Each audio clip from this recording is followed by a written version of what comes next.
My name is David, as Raquel said. I work for ITACyL. ITACyL is a kind of research and technical institute that belongs to a regional government in Spain.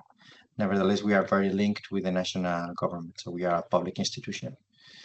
The use case that we are presenting, when Spain has a CAP budget of around 7,000 million euros per year, more or less. And the geographical level of the case study is national, and as even though you will see there is some certain imbalance on the data that we are providing that we will cover in the presentation. The tool that we use is a farm management information system linked to the digital field book, the official digital field book of Spain, and the CAPRI model. We are going to focus more in the data providing than in the model itself. How can we harvest data from the FMIS or the digital field book and prepare it to be used in an economic model such as CAPRI. And the main topic is that, as many as you may consider, not like the digital field book is the holy grail of agricultural data. No, everybody think that if we have the data from the digital field book, we will have access for everything. We will have lots of information for ex-ante evaluation, ex post, everything would be covered. No, there's like a magic source of data with great granularity to a very deep geographical insight and everything, and we will see how was the result of this. Well, this is more or less the methodology. In Spain, as we will see later, we have like a government database called CX project, and it's like what is called the official digital field book. And we have FMIS provider, lots of software tools we will see later, and some other public tools that share the data when the user wants, send the data to the government database. And in theory, that government database could be used to extract data and perform analysis, as the one we are proposing here is to run a CAPRI simulation about the use of phytosanitary or pesticides, let's say. As we don't have access, or still the government database is very empty right now, we took data directly from a FMIS provider database. It's a database that is fully compatible with the government digital field book. So in fact, this FMIS was designed specifically to cover the needs of the government database. So we perform a data extraction of the anonymized data, so no personal data included in it. We transform the data into active substance and things like that. And we compare with the data that was included in CAPRI before the existence of these tools, of this data to run the model. So this use case was done together between ITACyL and Eurocare. We in ITACyL were in charge of collecting the data and preparing it, and Eurocare introducing it in CAPRI and performing the evaluation. Well, some insights about the current status of the digital field book in Spain that I think could be interesting for all of you.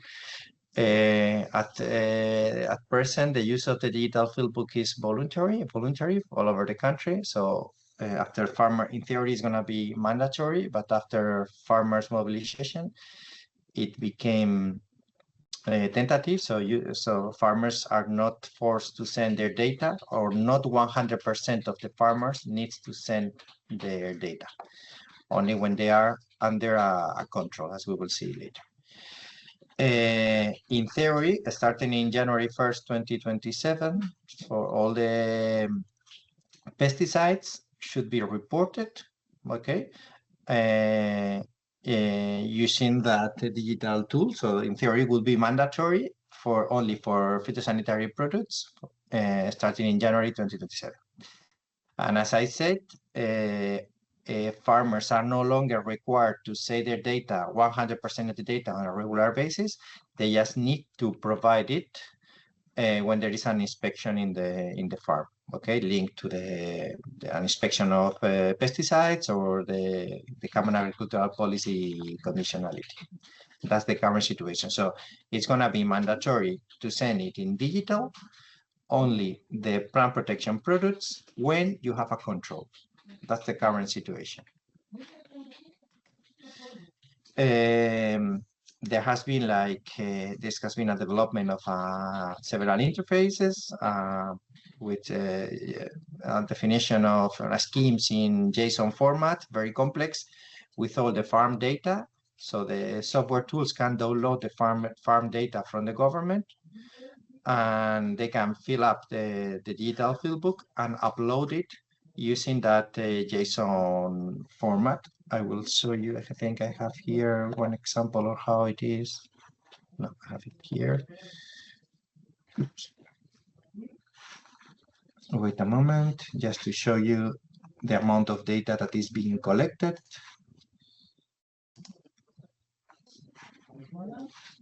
This is an example of all the fields. This is for IT people, but in general, we have phytosanitary treatments at farm level, not at parcel level. So you have to identify all the buildings of the installation, and then we have everything related. Here you will see it. All this part is about the fertilizers and the pesticides at parcel level. So every parcel has to be informed about the amount of fertilizer, amount of pesticides, and many other the kind of seeds, if the seed has been treated with a phytosanitary product, and so on. So it's a very complex model that I just wanted to, if you want to have more information about that, you can contact the officials in charge of the CX projects anyway. Well, at the moment in Spain, there are in theory 78 software tools that are supposed to be compatible with these interfaces. That is called CUE, the cuaderno in Spanish, the netbook in Spanish. Among those, 43 software tools have really interacted with the government testbed, sorry, and only 23 of them did an interaction with the government testbed after November 2025. So we can consider that they are really alive. There could be more, but more or less that could be.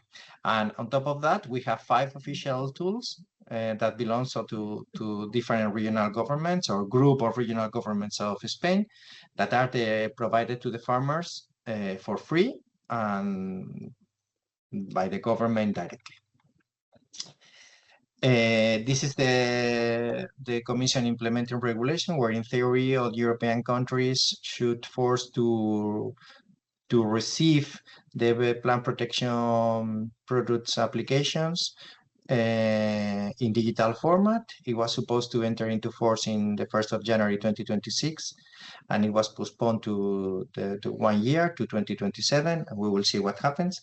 But this is the regulation that is using the government of Spain to force the sending of the digital data for phytosanitary products. As the whole digital book is voluntary, only the phytosanitary products are mandatory because of this regulation. And we will see what happens if it's postponed again or it enters into force in 2027. Well, the FMIS that we were using to extract the data, and I'm going to go faster now, is Satibun. Satibun is a software tool that we developed at ITACyL. It's the farm sustainability tool for nutrients of Spain, and we add the functionality to be a digital field book compatible with the national government in all the regions of Spain. So it's a strange situation because it's a public software or a software that belongs to a public entity. We have the support of the national government, but at the same time, it's not official in any region of Spain. So it behaves like a private or commercial application that interacts with the government using that interface that I have shown you before. So it's like a commercial one, but it's free and owned by a public entity. So it has like some functionality like interaction with the Ajax data, Copernicus and satellite images. It has public soil data, climate data, and decision support systems for crop nutrition. Is the FAST, the official farm sustainability tool of Spain for nutrients. has some tools for precision farming and pest management, and of course the digital fieldbook. So with we did an extraction of the data inside the database of the users. So it's not the digital fieldbook, but it's very proxy to a digital fieldbook. We took all that information from every application, the ID, the data, date, the crop, the province, the geographical information. So we didn't extract the geometry or the parcel, so it was not clear where the parcel was, but we had the province and the municipality, more or less. We had the area, and we had some information about the active substance, the concentration, the doses, and the dose and the unit. Okay, and then we adapt some using the API of the Gisante. We add some information of the substance. Well, coming into CAPRI. CAPRI, well, most of you know it better than me. It's a programming model, no, to perform some simulations about the common agricultural policy interventions and so on. And it's based on several statistics at national level, and it wants to go to NAT number. Well, take into account the use of pesticides in CAPRI has several modules for herbicides, fungicides, insecticides, and other pesticides. And it was a need to improve the data that was included in CAPRI to have information at the specific crop level and regional level. Before this test, they had, like in CAPRI, they have some data about Germany, about the Julius Kuhn Institute. They had, like, based on expert panel and surveys, they have a database of 254 active ingredients that were taken from Germany. Okay, that data was being used more or less all over Europe. Again, we have to consider that there are huge differences in the climatology and the crops that there are in some different parts of Europe. There is another database that they have been using lately. It's a study that was a kind of a downscaling of the plant protection products selling data, so the amount of products that were sold, and trying to downscale it from the national level down into NATS 2 at least. So that was an estimation of the amount of products that were being applied based on cutting land cover, amount of arable land, and some others. So it's an estimation, not a real data. Okay, and then we have the Eurostat. They had the Eurostat database with the sales data that it goes at member state level, and I think it could be very accurate in terms of the amount of pesticides that are being sold, but very difficult to extrapolate the real use on each crop. That's the main thing, and the interest in evaluating some intervention and things that can promote the use of or promote some crops with respect to others to reduce the use of pesticides or vice versa. Then assuming that the data that they had is not good enough to be used to simulation in Spain with CAPRI, it was the idea to compare what we can get from the FMIS data. So this is the analysis of the surface that is covering the data that we extracted from the database. The database was, this query was done in January, February 2025.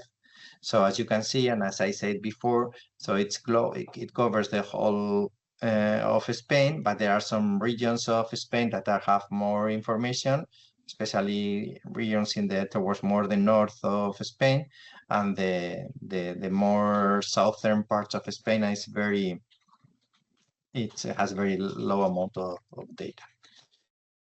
The crop coverage, we have lots of data in the database about soft wheat and barley, but very few observation of tomatoes and olive groves, and missing crops like apple trees, tobacco, tomato, things like that. So probably that situation comes because of the use of this tool. It's very focused in grain crops more than in vegetable crops that are more common in the south of Spain. That problem, it's very linked to the tool itself. Probably if there were a official database of the digital field book at government level, they would have a bigger representation of soft wheat and barley, of course, because they have much more area in all over the country, but also lots of information for other crops that are not being used as much with this software tool. This is probably the most interesting thing, and I'm almost finishing my presentation.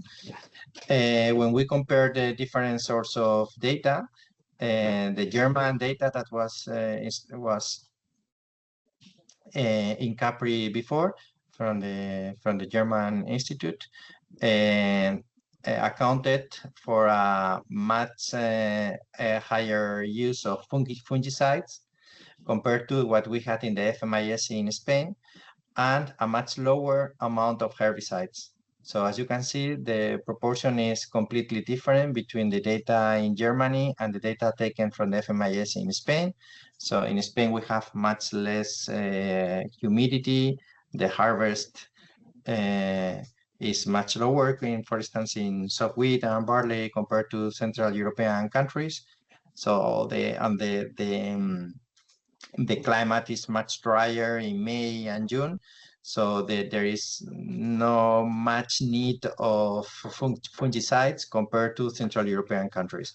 So that's a big mistake if we use models like CAPRI with data that are not accurate. That's probably the main message of those using that kind of quantitative tools, if we don't have like data that can be trustworthy. The lesson learned. So probably the idea of the digital farm book is promising opportunity. As I said at the beginning, the holy grail to get data for quantitative analysis and ex-ante models, and ex-post as well, as you can imagine, to evaluate the results some years later. The interpretation of data requires at least some expertise of pesticides and agronomy. And there are some strange things in the database that I will come now, because we are taking for granted that the data that is reported is true, but and there are problems with some minor crops that don't have products registered, that then those products that are bought for that minor crops are being reported to be applied in the major crops. So for instance, we can see that there are many applications on wheat, and maybe much less in another cereal like oats, or maybe even less in garlic, that is not cereal, that you may think that is a crop with less products or less applications, but what is really happening is that product has very few registered products, and therefore the products that are being applied in the garlic are being applied in the wheat and so on. And that's one of the main things, that when the reporting is mandatory, we and the farmers could fear penalties. Maybe the data that they are reported is not true. And that comes to my final slides, that in Spain, the digital field book is seen like as another burden activity that the government is imposing the farmers. So it's like more bureaucracy, or digital, we can call it digital bureaucracy, that we have to balance up to what certain point really worth it in exchange of the data that we are collecting. Okay, because as I said before, registration may not cover very specific uses of plant protection products that may mislead us towards a not very reliable policies or interventions based on data that are not very accurate. Okay, so that was my main message, that the digital field book may be seen as the holy grail, but it's not. It's not. Probably the information that we are collecting is not completely true, and we are imposing all the sector into a process to digitalize everything and set the data that is very radical for them, and maybe the data that we collect is really doesn't worth it. So that's my final message. Thank you very much.